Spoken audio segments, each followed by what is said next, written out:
今回はゲームをそもそもプレイさせない凶悪能力、マナ破壊効果を持った懐かしのカードたちを、独断と偏見で15枚選出させていただきました。あのカードだけは絶対に許さない。なんて心に誓ったことのあるカードが出てこないか、楽しみに見ていただければと思います。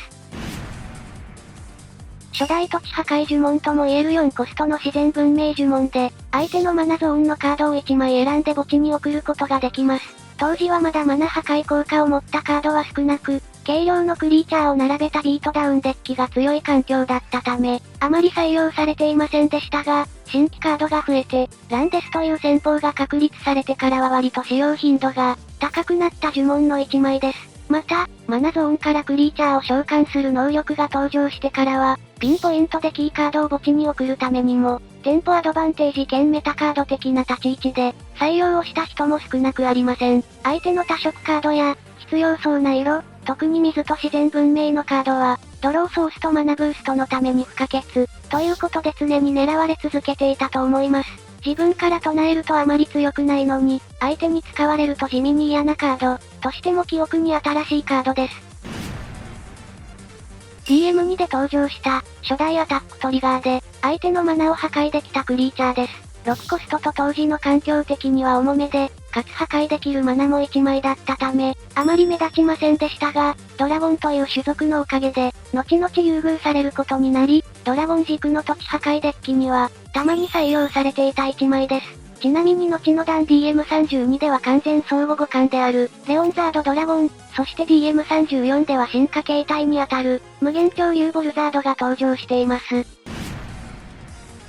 実は初代2枚マナ破壊効果を持った大型クリーチャーは無視でした。前述しましたが、当時の環境はビートダウン系が多く、9コストを払って相手のマナを2枚破壊したところで、ほとんど盤面に影響がなかったので、あまり採用はされていませんでした。その後マナブースト系のカードが増え、ランデスという戦法が現実的になってからは、ちょいちょい注目を浴び始めた1枚です。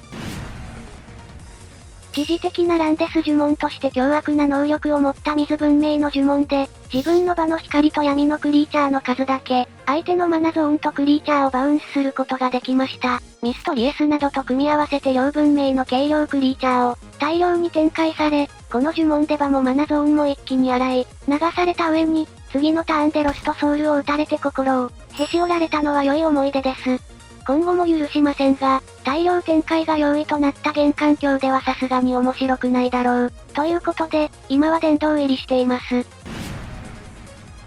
DM5 で登場した非文明の呪文で、自分の場の自然文明のクリーチャーの枚数分だけ、相手のマナゾーンから墓地に送れるといったものでした。8コストと重く、大量展開といっても破壊できて3、4枚ぐらいであったことから、なかなか扱いが難しいカードでした。しかし、好きな人は好きみたいで、このカードでどれだけ、相手のマナを破壊できるかに全てを捧げていた人もいました。豪快なランデスが決まった時には不思議と相手も喜んでいたぐらいに、面白い一枚ではあったと思います。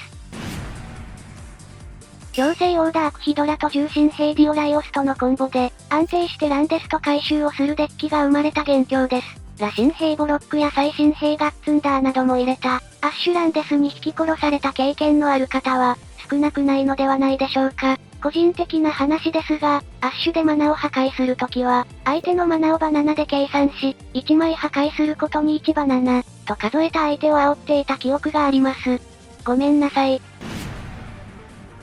泣く子も黙る、いえ、もっと大泣きさせる土地破壊の権化です。基本的に今まであったランデスカードは1枚であったのに対して、このカードは一度に2枚もマナを破壊していくため、ターンごとにチャージできるマナでは破壊に追いつかず、どんどん窮地に追い込まれる上に、ドローしたカードも使えなくなっていく。ただただ凶悪なカードでした。せめてカードをプレイするくらいはさせてよ、と何度思ったことか。後にクロスギアでバジュラズソウルが登場したり、超竜バジュラズテラといった系統カードが登場したりと、いつまでも子供たちにランデスというトラウマを刻む存在です。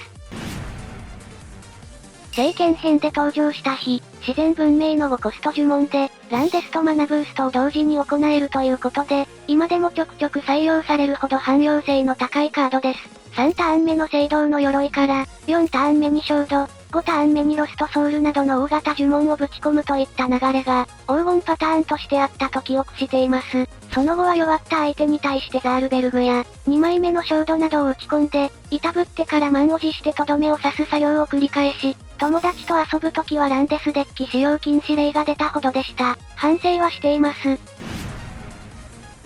水と闇文明の呪文で、7コストとまあまあ重い呪文ではありましたが、その分性圧力がとても高く、使われるたびに絶望していたのは私だけではないはずです。場とマナゾーンから2枚ずつ選び、墓地と手札に送れるため、現環境でも墓地にいられると困るカードは手札に、といった感じで使い分けながらランデスと除去ができる優秀なカードとして、認識されているのではないでしょうか。もちろん現在は殿堂入りしており、呪文を使い回したり、効果を重複して使うことのできるクリーチャーがいる限り、制限が解かれることはないかと思います。DM10 で登場した3コストの闇文明クリーチャーです。このカードが場にいる限り、相手がマナゾーンにカードを置くときは、タップされて置かれるため、大きなテンポアドバンテージを稼ぐことができます。除去カードを採用していないと、いつまでもマナの縛りを受ける羽目になり、使われると結構嫌なカードとして名高い1枚ではないでしょうか。リアリティボイドと合わせ、闇文明で疑似的なランデスを行うデッキも登場し、デッキの幅が広がった時期でもありました。許さないほどではないにしろ、結構嫌いでしたけどね。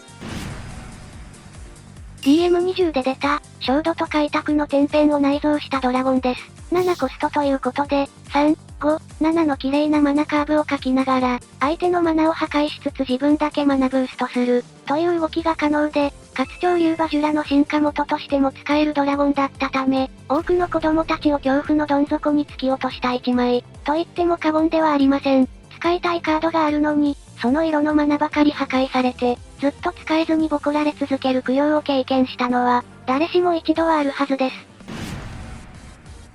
DM15 で登場したクリーチャーで、墓地にこのカードがいる状態で、新たなレッドライダーズを召喚すると、相手のマナを破壊することができるといった能力を持っていました。腐敗勇気ドルマークスやダンディナスオと合わせて、序盤から墓地に落としておき、ダークヒドラなどの回収、クリーチャーと合わせて、ランデスをループさせるデッキなどもあったくらいに暴れたカードです。とはいえ単体では全然強くないので、あくまでコンボパーツとしての採用が主だったと思います。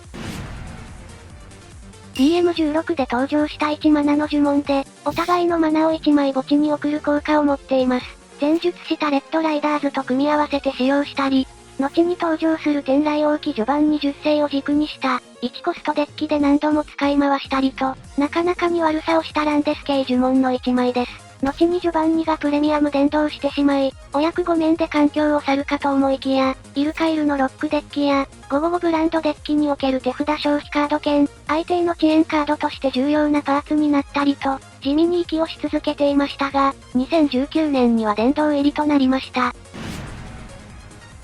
DMR17 で登場した非文明のクリーチャーで、登場時と攻撃時に相手のマナゾーンの各文明のカードを、1枚ずつアンタップ不能にすることができる能力を持っています。召喚するだけで最大で5枚ものカードを封じることができる上に、攻撃時にも発動することができるため、多色カードを多く採用したデッキにとっては天敵とも言える1枚です。特にスクランブチェンジも一緒に4枚詰めた時代には、最速で3ターン目にこのカードが場に出てきた上に、スピードアタッカーを得ているので、疑似的に効果が倍増するといった凶悪っぷりで、その速さと強さからすぐに両方とも殿堂入りが決まってしまいました。